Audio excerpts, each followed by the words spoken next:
A study recently published in BMC Medicine has shown that Mediterranean and moderate vegetarian dietary patterns are correlated with reduced incidence of depression.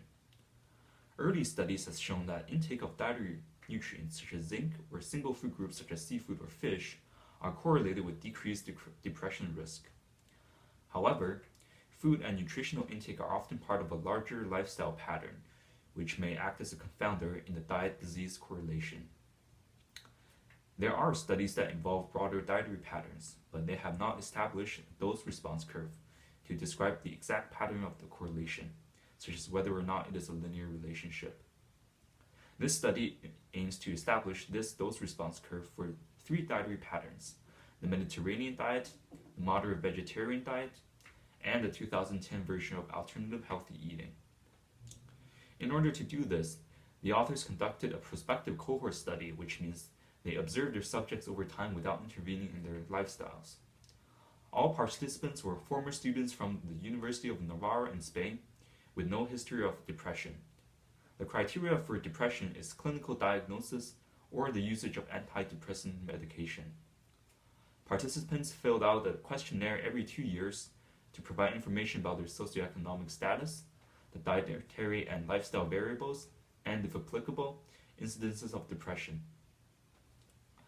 Based on answers from questionnaires, each patients were assigned a score to show how much their food intake patterns resemble that of the three dietary patterns mentioned above. In all three dietary patterns, above average consumption of vegetables, fruits, legumes, and unsaturated fatty acids will result in a positive point. High consumption of red meat and dairy products will result in a negative point. There are minor differences in the way points are counted, but for example, seafood consumption generated positive points in Mediterranean diet, but a negative point in vegetarian diet.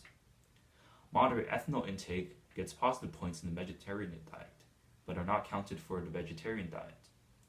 These points are added up to get a dietary score, which are then used as the x-axis for the dose-response curve.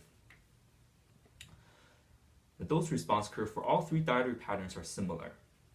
A higher dietary score indicating high resemblance to these dietary patterns are associated with lower incidence of depression. The correlation is not linear, and instead it is L-shaped. Depression risk decreased significantly, moving from the low dietary score to the moderate dietary score group, but stays relatively constant beyond that. This is called the threshold effect. Results of this study is consistent with most of previous studies on the correlation of Mediterranean diet patterns with depression risk. Out of the 5 students in the most recent meta-analysis, 4 of them observed inverse association with depression. However, the study is the first to establish a dose-response curve and to describe the threshold effect. Because this is an observational study, its results only show a correlation and not causation, as participants were not allowed to follow certain diets, were not assigned to follow certain diets. Instead, participants kept their regular habits, and many external confounds may not be controlled. In addition, information about a dietary intake are conducted through self-administered questionnaires which can be biased or inaccurate. Furthermore, all participants were university graduates only, and although that minimizes confounding by educational level and economic status, they are not representative of the general population in Spain.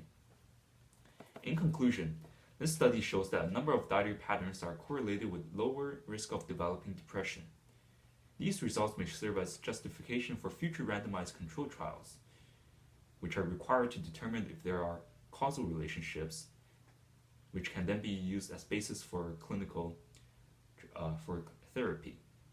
The dietary components weighted positively in the study, such as vegetable, fish, fruits, and unsaturated oil and nuts, are already recommended by the Canada's Food Guide for their protection against cardiovascular disease and cognitive decline. This adds more incentive to follow a healthy diet.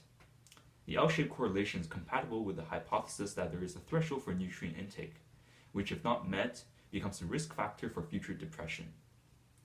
Non-scientific news coverage of the study tends to over-exaggerate the conclusiveness of the results, with titles such as "Can Mediterranean Diet Make Us Happier?" or Mediterranean diet fights off depression. It implies that there is a causal relationship when the results were just correlation. They also tend to focus on one study that generates positive result and overlook studies that generated contradictory results. While this reduces information load for a non-academic audience, oftentimes it creates more confusion over time as the study with negative results make the news.